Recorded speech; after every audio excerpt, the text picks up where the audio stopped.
Aí a cenoura é mais amado. Pode debater, não é? Depois nem eu falo. Depois você. É isso, então. Se eu for final, vai tentar.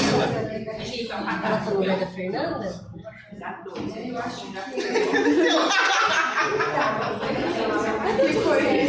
não tentei. Sua cara.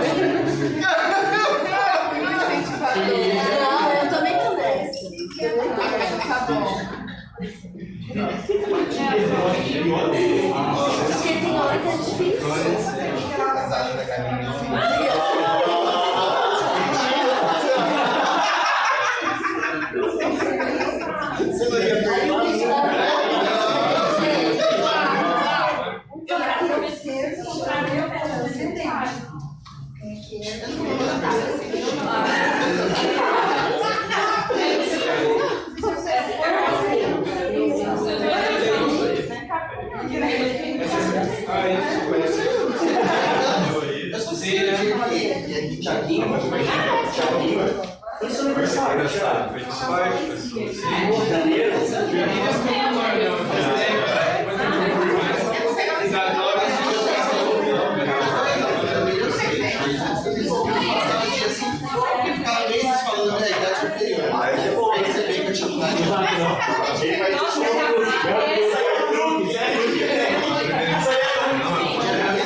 Gente, vamos retomar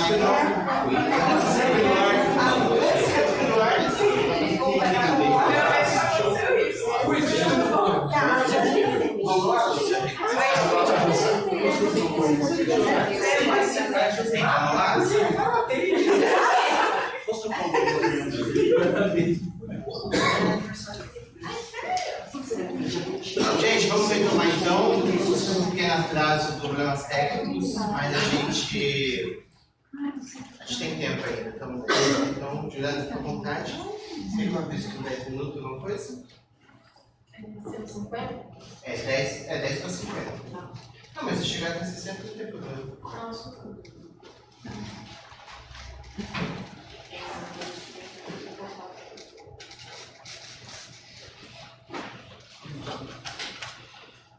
Bom dia, então, a todos que estão aqui presentes. Bom dia aos nossos amigos que nos assistem do grupo, né, que já ficaram mandando mensagem que estão assistindo a gente. Então, é uma alegria poder tê-los também conosco. E eu quero começar, antes de agradecer, dizendo da alegria que é estar nessa casa, num seminário sobre lugar, um seminário organizado pelo Grupo Nomear. E é desse lugar que eu falo hoje, de lugar de quem está muito alegre, muito grata à vida por estar aqui. E nessa linha dos agradecimentos, eu agradeço ao Eduardo pela oportunidade de voltar a Limeira para poder falar de um tema que bate no meu coração, que é o lugar. Agradeço ao Grupo Nomear, que foi nesse grupo que eu pude acreditar que o fenômeno se desvela. E durante o doutorado era ali que eu via isso a cada reunião, assim, calma, que vai se desvelar. E vir aqui aqui falar de lugar geopsíquico, então é muito especial. Então, muito obrigada por estarem aqui e poder conversar com vocês aqui sobre isso. Agradeço também ao Antônio, que está sentadinho ali atrás, pela leitura prévia desse texto, por ter topado essa atividade aí de diálogo para a gente poder conversar sobre o lugar geopsíquico. Obrigada. Agradeço a vocês por terem vindo de lugares diferentes, estarem aqui hoje carregando os lugares de vocês, com questões que são de vocês, para a gente poder se encontrar nesse lugar aqui, para mim, que é um lugar geopsíquico. Limeira é um lugar, eu contava para o Eduardo, né? É um lugar que eu chego e meu coração bate diferente. Eu sou de Juiz de Fora, não sou daqui, mas aqui é a minha região. E à medida que eu ia andando aqui ontem, esses dias vendo as placas de Limeira, sabendo que estou em Limeira, então a minha razão me dizia isso, mas cada vez que eu li escrito Limeira no carro, meu coração batia mais forte. Então, para quem vai falar de lugar geopsíquico, é desse lugar que eu estou falando, lugar de quem tem o coração batendo forte aqui nessa casa. E aí hoje, para poder conversar com vocês, eu pensei em 3 elementos que estão presentes já no título, né? Que é a ideia do lugar geopsíquico, a ideia do movimento e a ideia de novas terras desconhecidas, para poder falar ao longo dessa manhã com vocês, nesse finalzinho de manhã. E aí, para poder fazer esse recorte, para poder falar do lugar geopsíquico, eu optei então por fazer, já de cara anunciado ali, que eu vou começar a falar sobre geógrafos humanistas e psicanalistas. Então, para dizer qual é o tom do que eu vou dizer aqui hoje, e aí foi muito bom a minha fala poder ser na sequência da fala do Davi. Muito obrigada, Davi, sua fala. Nossa, é forte e movente. E o Davi foi falando de outros autores do percurso dele. E dentro dessa linha, a minha fala é uma fala que é contextualizada numa linha de transmissão, que é uma linha que traz comigo os meus ancestrais, que são os meus ancestrais geógrafos e os psicanalistas, que eu vou nomear desde cara ali. Então é desse lugar que eu vou falar. Então eu não vou falar de algo que é novo porque eu disse este ano na tese. É novo numa linha de transmissão, com aqueles que vieram antes de mim e foram desbravando outras terras, que são as terras que me trazem aqui hoje. E aí eu fico me perguntando, né, à medida que vocês foram vindo para cá, cada um veio por um motivo, cada um disse sim a esse convite por algum motivo, e eu ficava me perguntando quem já ouviu falar sobre o lugar geopsíquico, né, sobre esse termo, lugar geopsíquico, que é um termo que eu gosto de pronunciar e gosto de ouvir.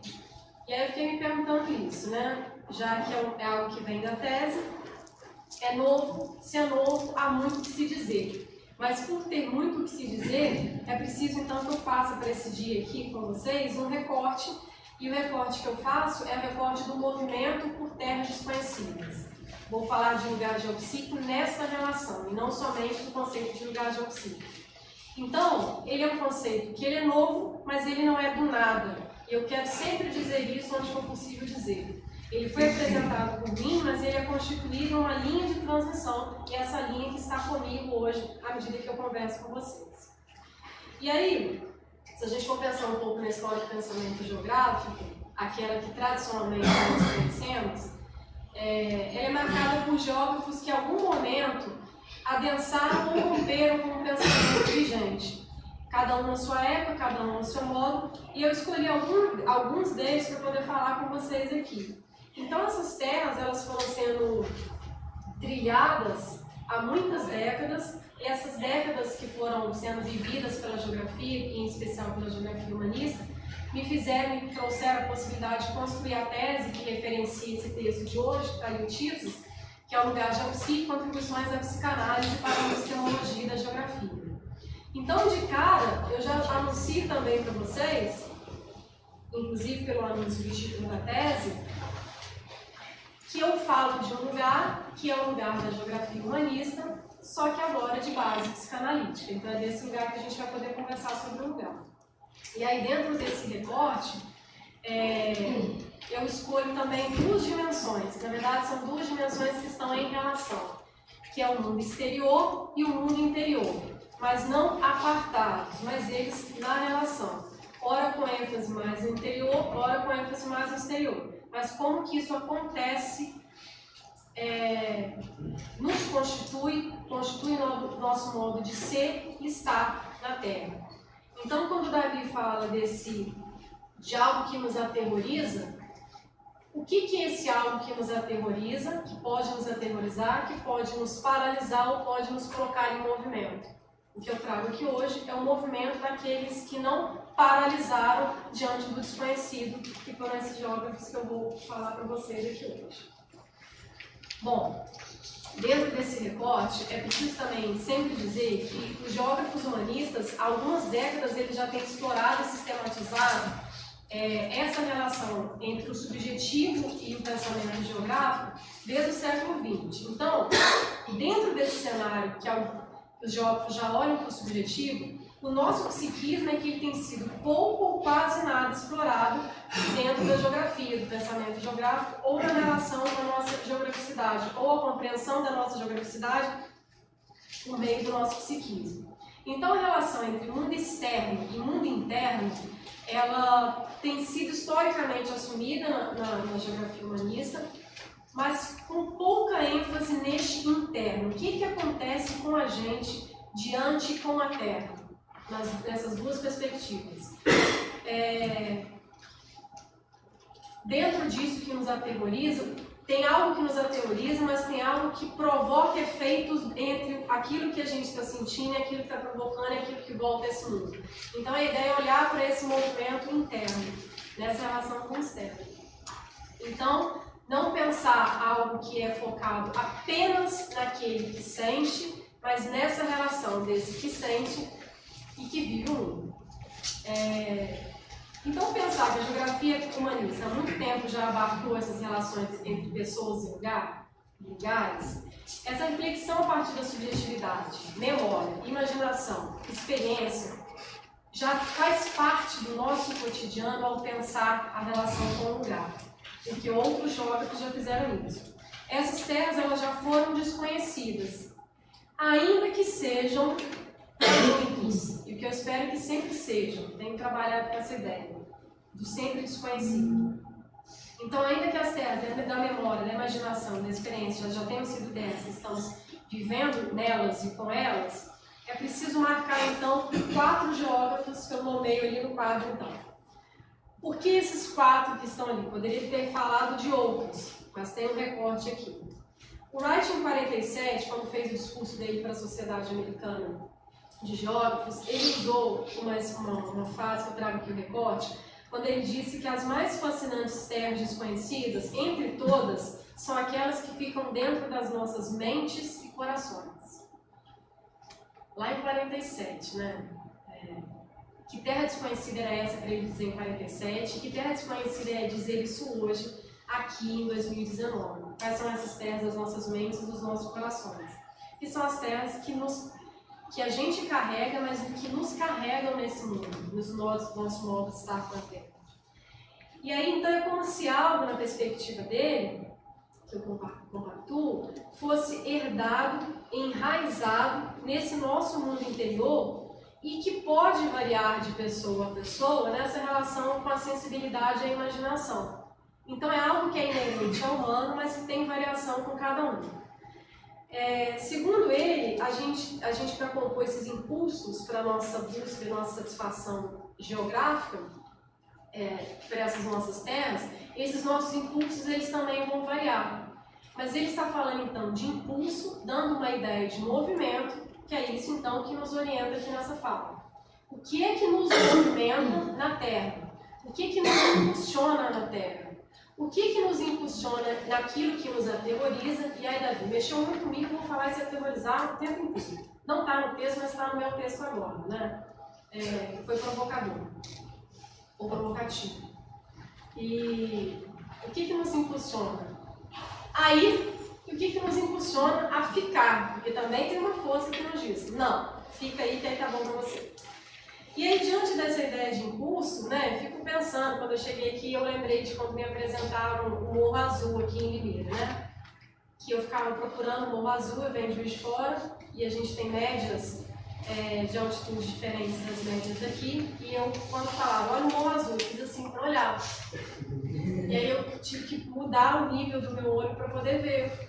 pelo que eu estou acostumado a olhar das montanhas. Então, tá ali o Morro Azul, tem alguém me apresentando o Morro Azul, mas eu olhei para o Morro Azul de um outro lugar, né? De quem procura outras montanhas, porque eu tenho outro referencial das montanhas. Até que eu precisei, então, ver aquilo que emergia aqui, que era essa altitude, para eu poder olhar para o Morro Azul. Da varanda, tá, gente? Por isso que dá para fazer assim, na linha do horizonte. E aí eu fico pensando, né, vocês, quantas vezes vocês já se pegaram olhando para uma montanha, ou para o Morro Azul aqui, ou para alguma forma de relevo de onde vocês estão vindo, né? Ou para o contorno de uma floresta, tiveram vontade de entrar, só de olhar, de nada, que vontade é essa que te move, ou que te diz, não, tá bom, se olhar para mim tá bom, eu não quero ir lá ver como é que é, não quero ir lá sentir. Existe uma vontade que sinaliza esse movimento, que pode ser uma vontade de sair de um lugar e conhecer outro, e pode ser uma vontade também de conquistar um ponto da Terra. E conquistar esse ponto está ligado a uma satisfação pessoal, a uma vontade que ela é movida pela imaginação sobre o desconhecido. É o mover-se por terras desconhecidas. Então, essa escala desse movimento, ela também vai variar com cada um. Qual é a sua escala de movimento? E aí eu fiquei pensando nos círculos sensíveis, né?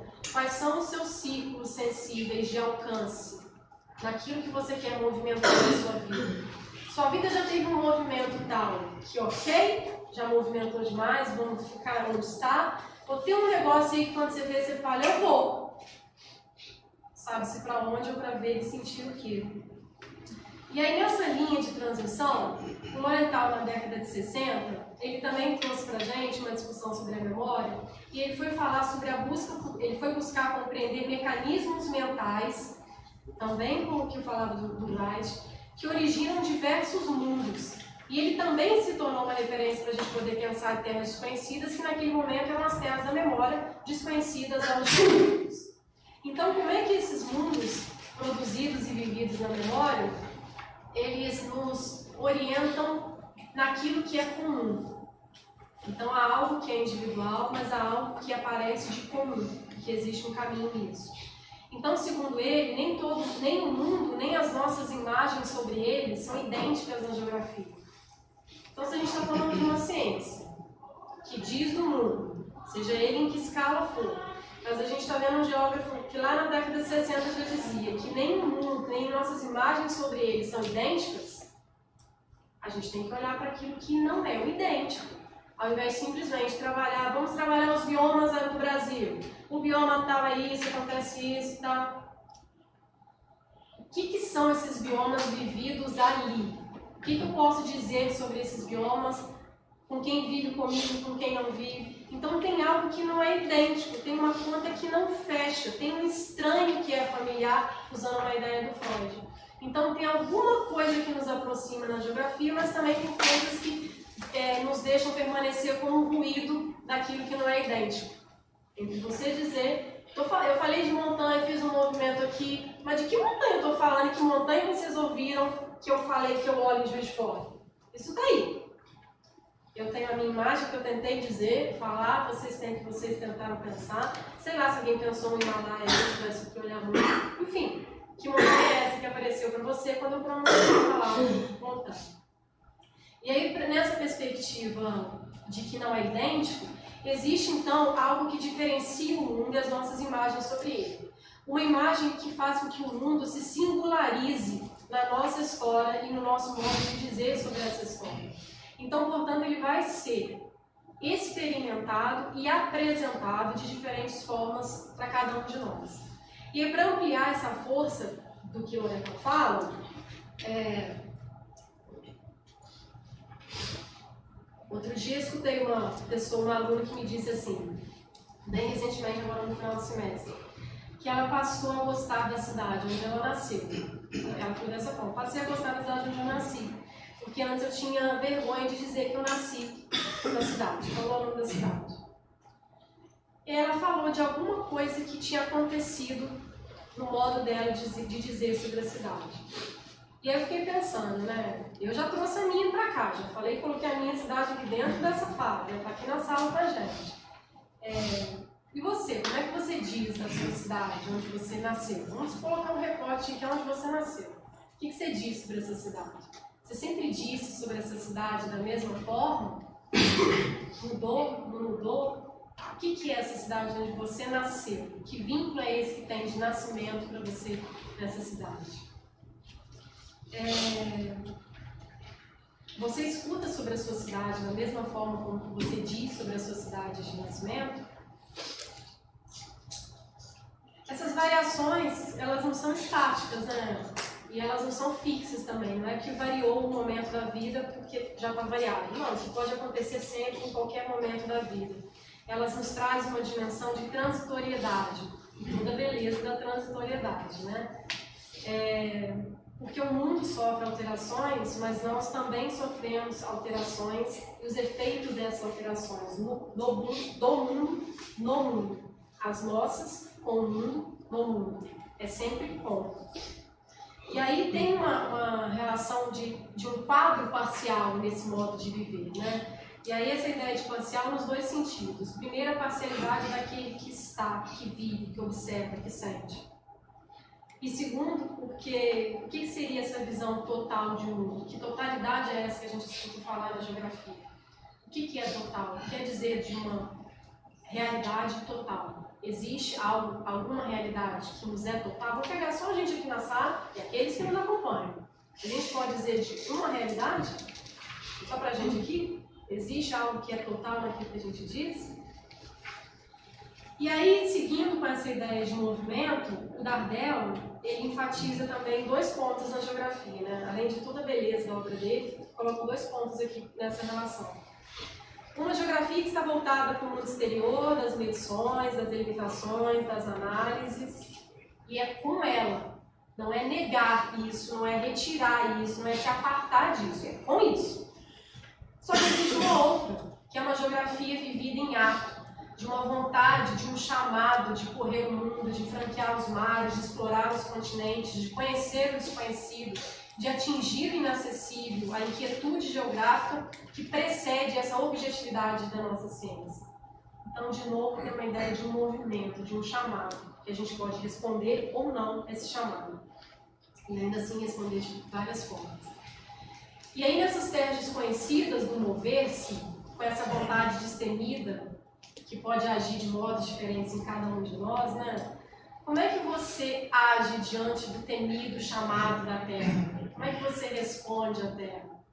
A Terra te chama? Na verdade, eu acho que talvez tenha sido essa pergunta. Né? A Terra te chama a quê? Você já sentiu uma inquietude geográfica? Essa inquietude que você sentiu te moveu na vida de alguma forma? Ou de formas diferentes?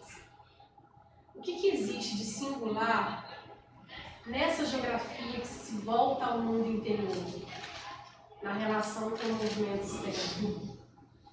Então existe algo a mais nessa concepção de geografia, para além de um estudo ou descrição da Terra lá do mastro. Curti muito, né? Mais do que o mastro dizer de uma homogeneização, uma catalogação de lugares, existe também, trabalhamos com isso também. Mas o que tem para além disso? Quem é que está lá no mastro?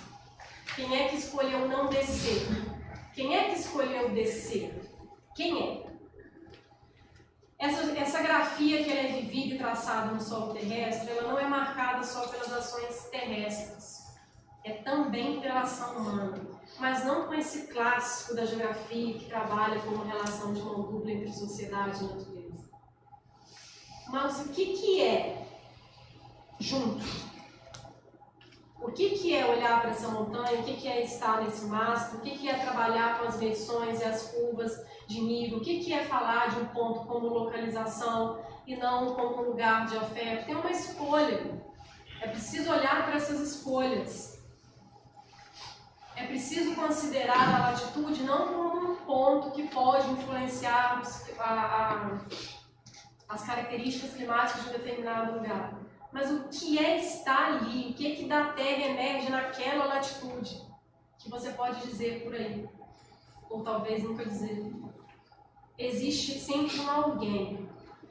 E quem seria essa pessoa diante de todas essas grafias da Terra?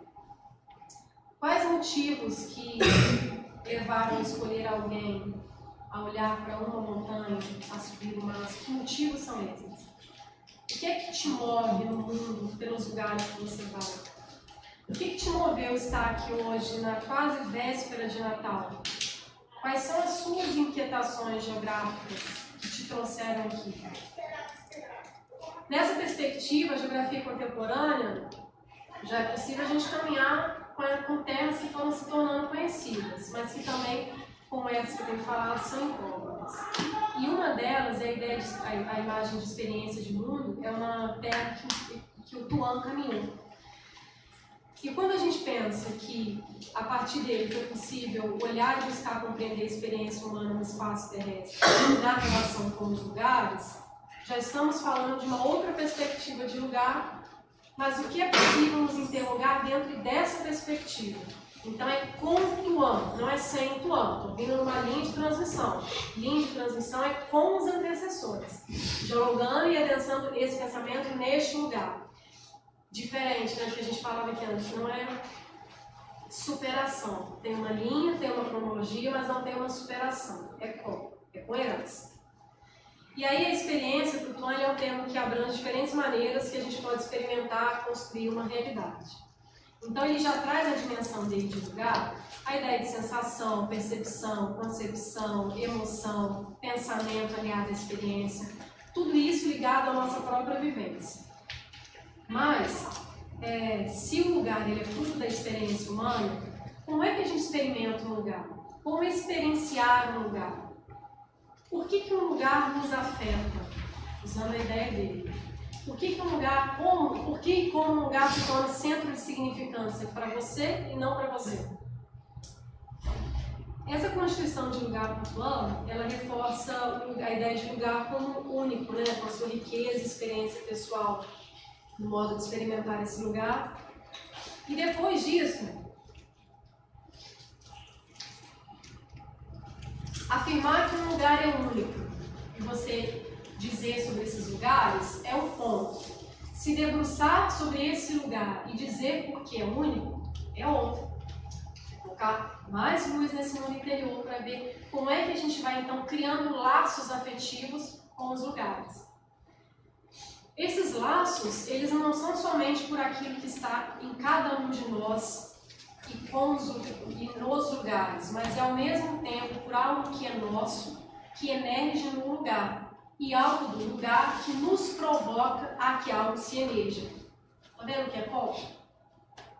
E não necessariamente precisamos estar com os pés neste lugar. Tá? As cidades que vocês nasceram passaram por aqui. Enquanto vocês foram pensando aí sobre essas cidades. Existe, então, nessa perspectiva do ponto, um movimento entre o vivido e um movimento entre esse alguém e o lugar. Ao mesmo tempo que alguém está vivendo o seu movimento interno, ele está vivendo aquilo que é do lugar. Então, estamos todos aqui. Estão me ouvindo, estou aqui falando. A partir daí, o que está acontecendo com vocês não tem controle nenhum. E nem vocês, porque tem coisas que estão sendo ditas em vocês enquanto tudo isso está acontecendo. Existe um movimento mental que vocês estão vivendo aí a partir daquilo que vocês estão ouvindo e a partir daquilo que vocês estão se lembrando. Então não tem pausa. Esse movimento ele é contínuo, ainda que pareçam estar pausados. Esse movimento que foi realizado pelos geógrafos em direção a essas terras incógnitas, com esse movimento, na verdade, foi possível que a gente se encontrasse com quem refletisse sobre as relações subjetivas com os lugares. E sempre com a ideia de aprofundar no sentido do movimento. Vamos se movimentar mais a partir daquilo que eles já colocaram. Então, consideramos os efeitos da memória, da imaginação, da experiência de cada um, vivida por cada um de nós. Como que são as experiências que nos vinculam aos lugares? Como que nos vinculamos aos lugares? Como é que você se vincula a alguém? E como é que você se vincula a um lugar? Essas são questões que me mobilizaram na tese, me movimentaram na tese, né? E eu continuo com elas aqui para poder falar para vocês desse movimento de terras que ora são cógnitas, ora são incógnitas. E aí eu acrescento: como é que as relações com os lugares são atravessadas pela consciência e pelo inconsciente? Se há um tempo, ou há algum tempo, a gente já considera as relações entre o mundo interno e o mundo externo, com a tese foi possível nos voltar para as dinâmicas internas vividas no nosso psiquismo, para a gente considerar os lugares. O que vivemos em nosso mundo interior se faz presente nas nossas relações com o mundo externo. Então, a terra desconhecida que eu comecei a caminhar com a tese, ou comecei a escrever na tese, que talvez eu estivesse caminhando, são as terras desconhecidas do inconsciente na geografia. Então, continuo na mesma linha, continuo pensando nos antecessores, na dimensão subjetiva, mas agora considerando as terras da psicanálise na geografia e a dimensão do inconsciente no nosso modo de ser e estar na Terra. E aí, dos antecessores na psicanálise que eu falo para vocês, então são dois que foram orientando tanto a tese quanto o meu modo de ser e estar no mundo, que são Freud e Lacan. Então também existem muitas psicanálises, muitos modos de dizer. Também estou fazendo um recorte a partir dos dois aqui e uma pequena dimensão do que eles falam. A psicanálise, desde a sua origem, ela já nos colocava em evidência aquilo que alguém diz sobre o que vem à mente. O Freud colocou luz sobre a palavra, no tratamento e na cura dos seus pacientes. Ele fez naquele momento romper com um discurso médico que naquele momento detinha a exclusividade do saber sobre o paciente. Isso significava que o médico podia dizer sobre o paciente, mas não o paciente dizer sobre si. E aí o que o Freud faz? Opa! O paciente pode dizer sobre ele seu próprio sintoma, o que a palavra pode revelar ou ajudar a desvelar aquilo que o paciente sente. Então é por meio da palavra, do dizer e da escuta que o tratamento psicanalítico ele é desenvolvido. Mas pensando também na psicanálise fora da clínica, ou fora do consultório, na verdade, ela permite que possamos nos aproximar também da geograficidade de cada um. Porque é também pela palavra e pelo dizer que nós podemos nos aproximar daquilo que é a geograficidade vivida pelo outro.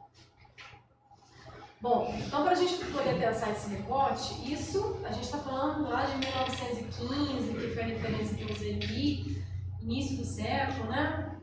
E aí pensando de novo, lembrei que agora, então se lembrei vou falar. Freud fala sobre a transitoriedade. Então eu estou dizendo, marcando pensadores e épocas e trazendo para cá. Então existe algo que é datado de quando foi dito e vivido, mas existe algo que é possível de provocar efeitos aqui. Então eles não estão lá, estão aqui. E aí lá em 1915, Freud afirmou que a consciência ela tem lacunas. E essas lacunas, elas não são aleatórias e não obedecem aos nossos comandos, não. Não é possível a gente falar assim, tô querendo aqui me lembrar do episódio da minha vida, alguém pode até te provocar, alguma coisa pode provocar aquela lembrança emergir, mas não é algo que é deliberado. Hoje eu vou sentar e lembrar. Quando eu tinha 3 anos, deixa eu ouvir falar para vocês. Não, nós temos lacunas e somos também constituídos por essas lacunas. Então a nossa consciência ela não pode testemunhar tudo o que vivemos e sentimos, pensamos, desejamos, intuímos, devaneamos, sonhamos, há um comando nosso de nos lembrarmos, ou se a gente quiser falar sobre isso. Ou dito de outra forma, a crença de que tudo que ocorre na nossa psique será conhecido por nós é irrealizável.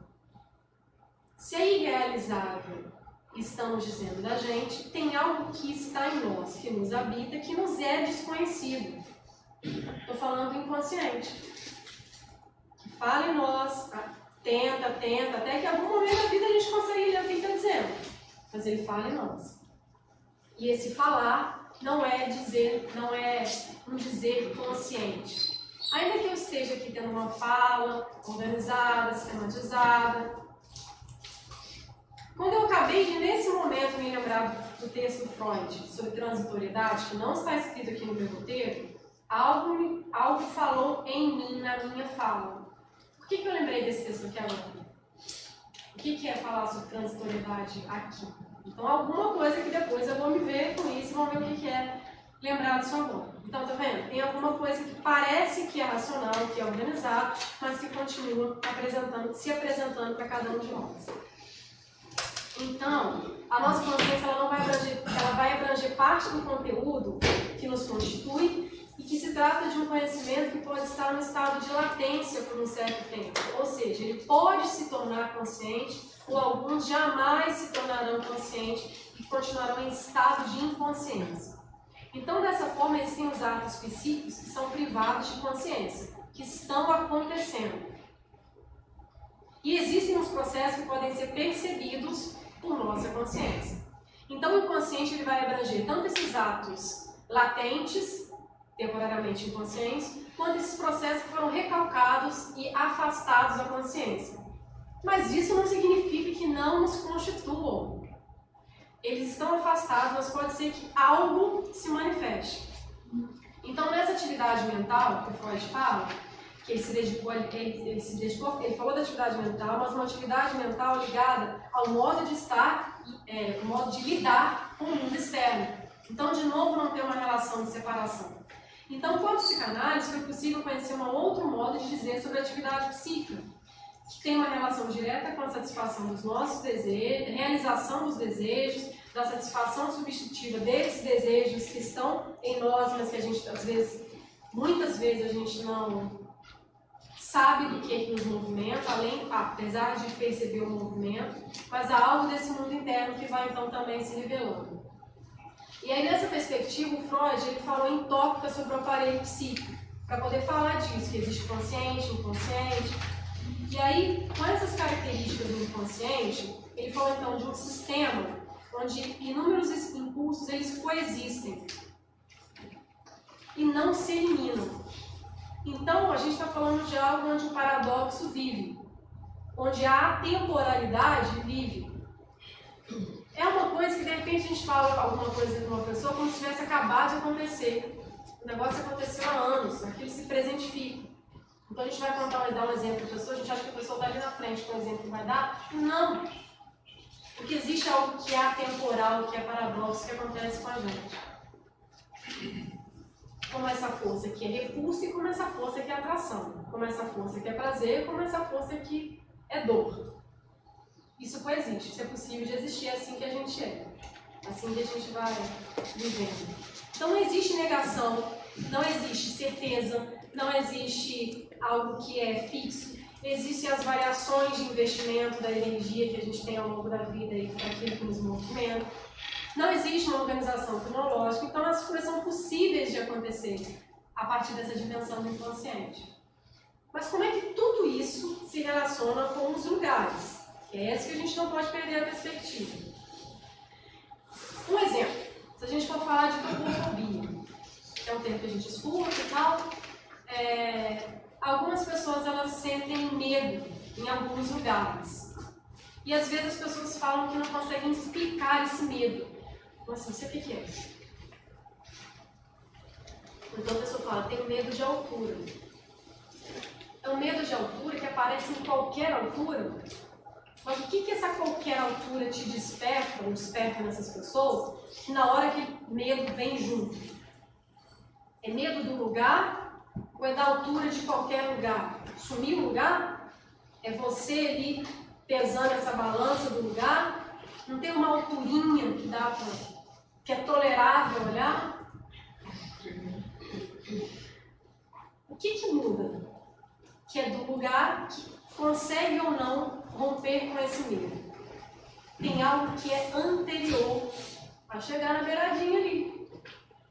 E que talvez se apresente naquele lugar e talvez se apresente nessa frase. Tenho medo de altura. É difícil a gente ouvir falar assim. Eu não ouvi. Tenho medo da altura do Morro Azul. Eu tenho medo de altura.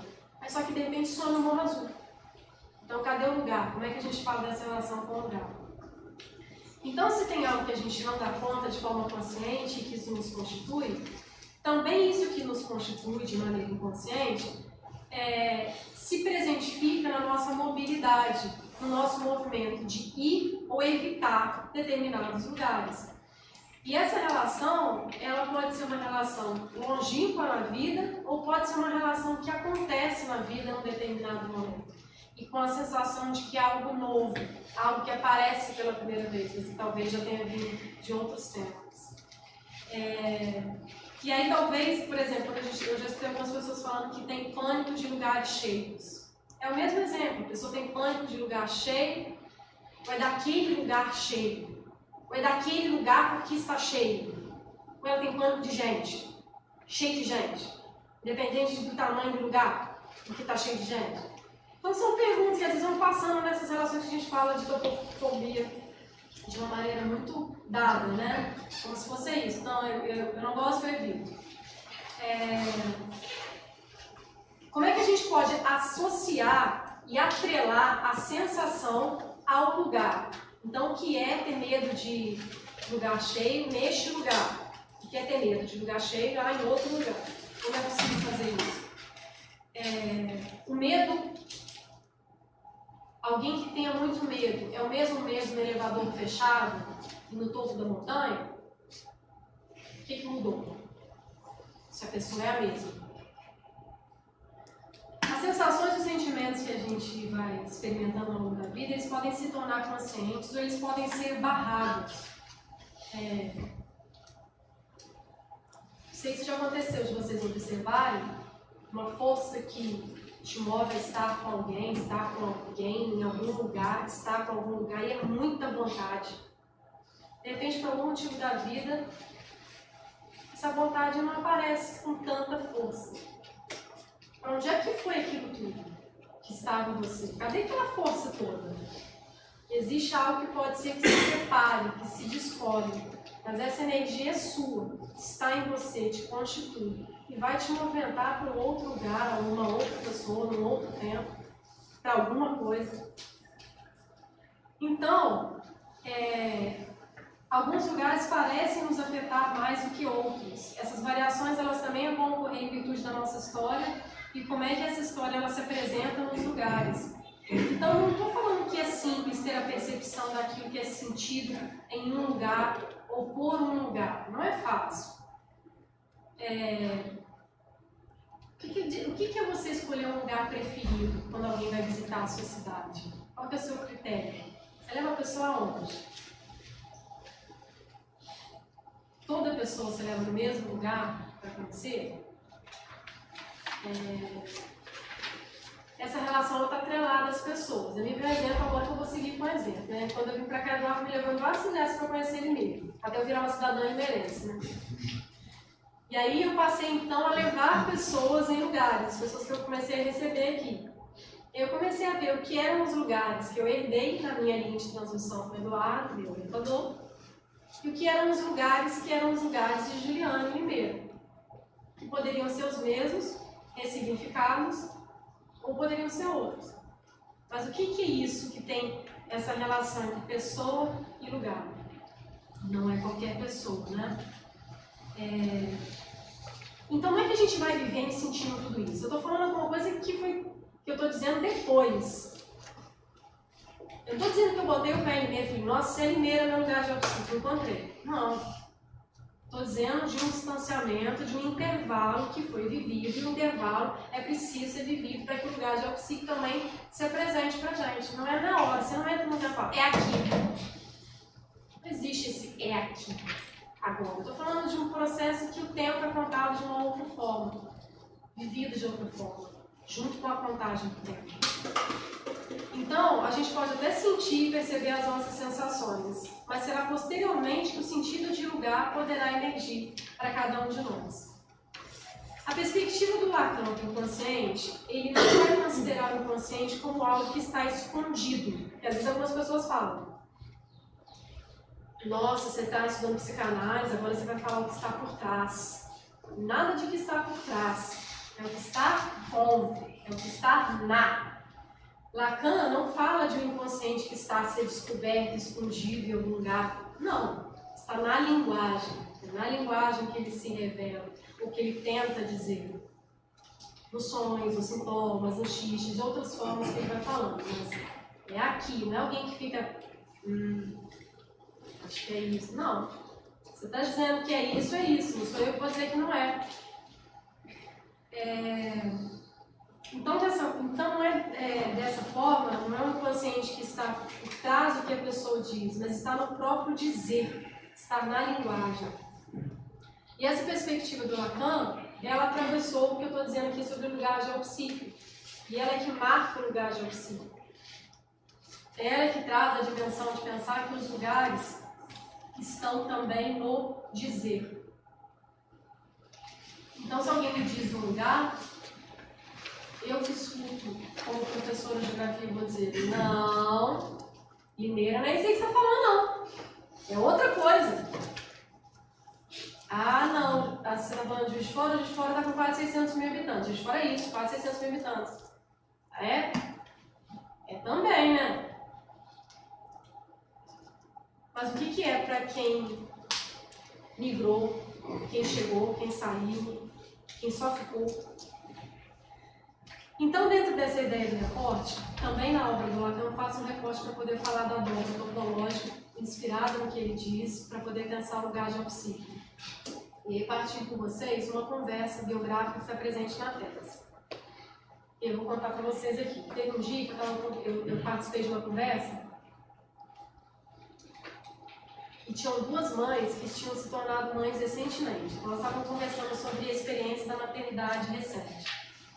E aí, naquela ocasião, a Laís, que é a Cíntia no meio, ela tinha acabado de dar à luz para o seu filho, primeiro filho, tinha poucos meses, e ela tinha então voltado à sua cidade natal para visitar os amigos e os familiares. E foi numa dessas visitas que ela encontrou com a Samir, que também estava de licença maternidade há poucos dias, e nessa conversa a Laís virou para a Samir e disse assim, que ela tinha se mudado para outro estado, ela não morava mais lá, que tinha vivido um negócio muito estranho no Juiz de Fora. Ela falou assim, que ela falou dessa forma, eu vou ler. Outro dia eu deixei o Lu um pouco lá com a minha mãe e fui dar uma volta no centro. Gente, vocês não acreditam. Eu desci aquele calçadão da Rua Alta, parecia que eu estava na Champs-Élysées. Elas riram. Gente, é sério, eu nunca fui lá em Paris, mas parecia que eu estava andando naquelas ruas. É sério, eu juro. E as meninas rindo. É sério, gente, eu nunca gostei tanto de Juiz de Fora. Eu descobri que eu amava Juiz de Fora e não sabia. Só soube agora que eu fiquei longe. Essa era a conversa delas. O que aconteceu no calçadão que Laís se referiu quando ela desceu, né? Não preciso nem dizer aqui que por marcas da paisagem, o calçadão da Rua Alta de Juiz de Fora não tem marcas da paisagem da Champs-Élysées. Mas o que aconteceu ali que de repente ela tinha a sensação que estava em Paris e que Paris estava lá? Não cabe nessa fala nenhuma especulação sobre a vida da Laís. É isso que eu estou dizendo, que não tem o que está por trás, tem o que ela diz. Então ela traz o elemento da maternidade, traz Champs-Élysées e a gente conversa aqui sobre isso. Dentro desses aspectos. Alguma coisa mudou na vida de Laís e ela fala dessa mudança que é de cidade, mas é a mudança da maternidade. E essa mudança ela também falou do calçadão. Mas em tese o calçadão é o mesmo. Quem mudou de cidade, quem se tornou mãe foi ela. Em tese o calçadão está ali da mesma forma. Mas como que com essas mudanças que foram significativas, a rua, no mínimo, mudou de nome, que de Rua Alta virou Champs-Élysées. A rua é ou não é a mesma para a Laís? A Laís ela não sente nem vê o calçadão com o mesmo da mesma forma que ela morava em Juiz de Fora. Alguma coisa aconteceu naquela rua que ela estava habitualmente acostumada a passear. Tinha um novo status que ela atribuía ao calçadão, que também revelava não só naquele lugar alguns elementos que estavam sobrepostos, então estava ali calçadão, Champs-Élysées, a cidade onde ela morou, tudo ali junto. E tinha ali o mundo interno e externo que se presentificavam naquele passeio, nessa ideia de sobreposição. O que aconteceu ali com ela? Lá na tese, eu contava que houve uma dobra. Algo da Laís se dobrou, algo interno da Laís se dobrou aquele mundo externo do calçadão. E no momento dessa dobra, é que houve o junto, o com. Era calçadão provocando Champs-Élysées, era Laís mãe voltando à cidade, tinha uma dobra, algo dela que se fazia. É um com a face do outro, um com o avesso do outro, os dois na mesma banda, os dois na mesma faixa. O que houve então com a Laís? Houve uma dobra topológica, do que aquilo que ela vivia internamente se dobrando ao externo, e o calçadão lhe invadindo. O calçadão foi visto, sentido, experimentado através das mudanças da vida dela, umas mudanças que não ficaram restritas ao seu sentir e pensar, mas que elas ficaram presentificadas no calçadão e se manifestavam no seu dizer, enquanto ela conversava. Laís e calçadão haviam se modificado nessa dobra. Quando eu falo em dobra, da mesma faixa, da mesma banda, eu estou usando uma ideia do Lacan, quando ele diz, na ideia dele de topologia, que as figuras geométricas, elas podem ser flexíveis, e ele faz essas torções. Se eu for pensar que isso poderia ter sido um cilindro cortado, eu poderia ter num cilindro a face externa e a face interna, duas faces. Quando ele dobra e faz a torção, eu tenho aqui uma mesma faixa de madeira, uma mesma banda, que se eu começo a passar o meu dedo externo, e vou seguindo com esse dedo, ora ele vai estar interno, ora vai estar externo, sempre eu tenho que deixar de tocar a faixa. Porque no cilindro eu teria que tocar, ora externo, escolhendo por onde tocar.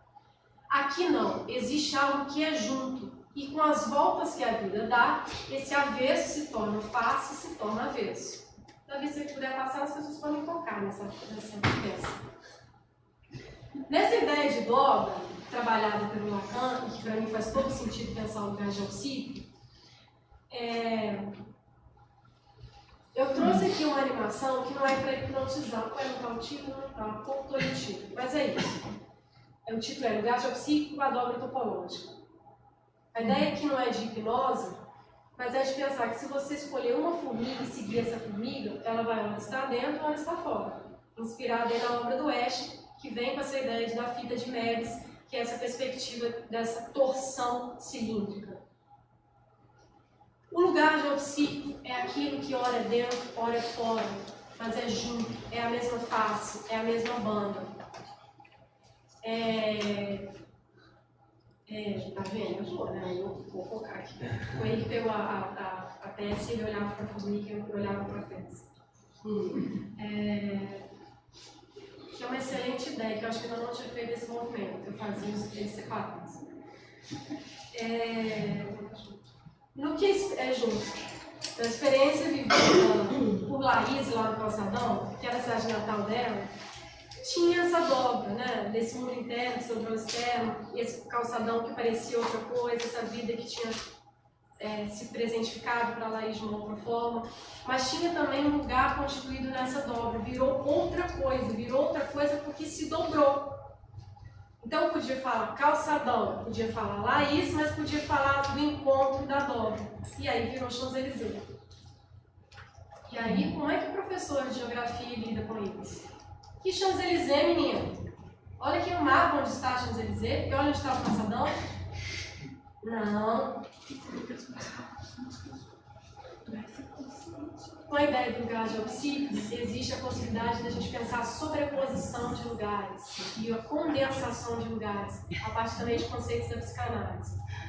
Minha cidade está aqui, a cidade de vocês está aqui, Limeira está aqui, está tudo sobreposto aqui. Tem um aqui que não é só esse ponto localizável com coordenadas, que é também. Mas tem muitos tempos e lugares aqui com a gente. E são desses tempos e lugares que vocês estão tentando me acompanhar. E eu tentando dizer. Existe uma indissociabilidade entre o que é externo e interno nessa ideia de dobra. Então a dobra, gente, ela é vivida por meio da realidade psíquica, e da realidade geográfica. É com, também não é ou. Existe a realidade psíquica que é para cada um, e por ser por cada um que conseguimos nos encontrar numa coisa que parece que é comum. Mas cada um vive o mundo por meio da sua própria realidade psíquica. Mas, se estamos aí na Terra, que realidade geográfica é essa que faz com que a gente possa se encontrar? Que encontros são esses? Que desencontros são esses? Que ruídos são esses? Então, a realidade psíquica ela desempenha um papel que é importantíssimo diante da realidade material, factual, mas ela se refere também aos processos que são inconscientes, e as duas realidades estão fundidas. Geograficamente, eu estou considerando o contato e a assimilação entre as duas realidades, e o modo que experimentamos esses lugares, significamos esses lugares, constituímos esses lugares.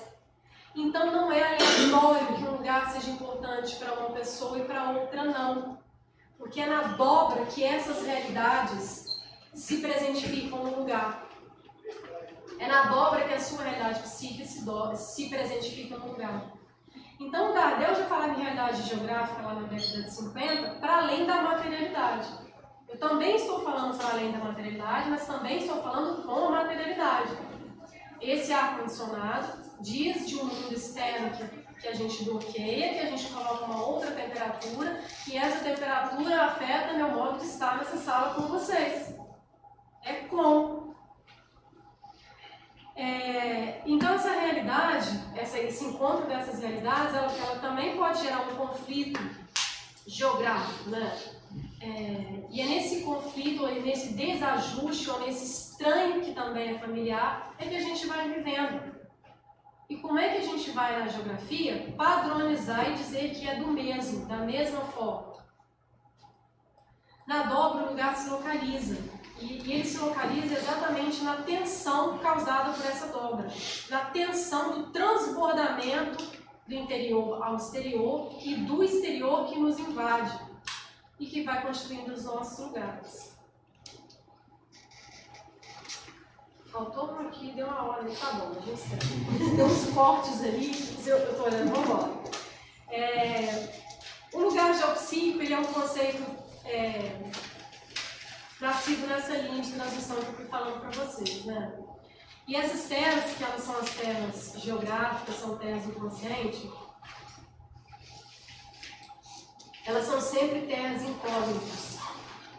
Não se chega, não se crava uma bandeira, não se diz, é aqui. São terras a serem conhecidas se estivermos em movimento. Conhecidas e desconhecidas no nosso mundo interno e conhecidas e desconhecidas nesse grande mundo externo. E aí, o lugar geopsíquico, ele tem muitas outras dimensões da psicanálise, como a transferência, que ela é central para pensar o lugar geopsíquico, o intervalo, que também é pensado no lugar geopsíquico, a relação da palavra. Essas dimensões eu não abordei aqui hoje, conceitualmente, ainda que eu tenha passado por elas com alguns exemplos, mas são dimensões que compõem esse lugar. Então, essa concepção de lugar, ela está voltada para isso que acontece nessa dobra externa e interna, mas também para esse jogo de forças da dobra. Então, o que tensiona o movimento? Que movimento, que paralisa? Algumas pessoas falaram para mim na tese que não querem voltar na casa onde moraram na infância, porque elas não querem ver o que mudou. Porque elas têm uma imagem daquilo que viveu, mas elas também sabem que mudou. Então elas querem uma imagem, por que elas falam? Não vou. Tem um movimento de não ir. Outras querem ir para falar, nossa, eu achava que isso aqui era maior, nossa, mudou o vizinho, nossa, eu beijava aqui atrás, nossa, eu corri, fica esconde ali. Outros querem fazer isso, porque é de cada um. E aí eu, como professor de geografia na sala de aula, vou dizer que o aluno tem que falar da própria casa, ou ele pode falar da casa? O que acontece quando tem que dizer alguma coisa? Para quem que se diz? O termo geopsíquico ele vem abordar essas duas dimensões para o lugar, né? A dimensão da realidade geográfica e da realidade psíquica. E essa geografia das terras desconhecidas, ela trabalha com essas terras íntimas e essas terras públicas. Essas terras que são ora conhecidas, ora desconhecidas ou sempre desconhecidas. As terras desconhecidas do lugar geopsíquico, elas nos colocam em movimento nesse desconhecido que nos habita na Terra, e é na Terra. Não é eu quieto na minha casa falando de lugar geopsíquico, ou eu no consultório em análise falando de lugar geopsíquico. É na vida, não é se retirar da vida, é vivendo o lugar. O lugar geopsíquico ele é a Terra vivida e significada por alguém, o que inclui as dinâmicas terrestres e as dinâmicas psíquicas. O lugar geopsíquico ele é constituído e vivido nessa dobra topológica entre o mundo externo e interno, com as dinâmicas terrestres e as dinâmicas psíquicas. Existe um enlace entre pessoas e lugares. Então é através da realidade, que também é geopsíquica, e por meio da transferência das relações que nos ligam às pessoas, que também a gente se liga aos lugares. E é dessa forma que isso incide e recai sobre as formas que nos ligamos à Terra. O lugar geopsíquico é constituído num intervalo. É preciso que exista um intervalo que se refere a estar entre o vivido e o enlace, entre o enlace e a emergência do sentido de lugar, entre o enlace daquele que vive e aquele que diz sobre o lugar, entre o vivido e o registro psíquico. Existe um caminho nesse registro psíquico, entre esses deslocamentos e condensações de lugares. Ele é um intervalo vivido entre o lembrar e o esquecer. É um intervalo vivido entre o viver e o sair. Entre o sair e o voltar. Entre o voltar e não encontrar. Entre o buscar e o perder. O lugar geopsíquico, ele é para cada um e de acordo com a história vivida por cada um de nós. E aí eu te pergunto, né, se você pudesse contar a sua história de vida, como é que você contaria a sua história de vida? Quais lugares se presentificariam na sua narrativa sobre a sua história? Quais pessoas estariam na sua história? Quais pessoas, lugares, ou quais lugares, pessoas? Algum lugar já te atravessou profundamente? O convite aqui hoje é para que a gente possa se voltar e colocar a luz sobre a nossa própria história. Uma história que é marcada por pessoas e lugares. E te pergunto também por quais terras que você tem caminhado. O que te move na terra? Quem te move? Você tem vontade de falar sobre qual lugar geopsíquico? E aí sigamos em movimento com todas as nossas questões, os lugares que a gente carrega. É isso.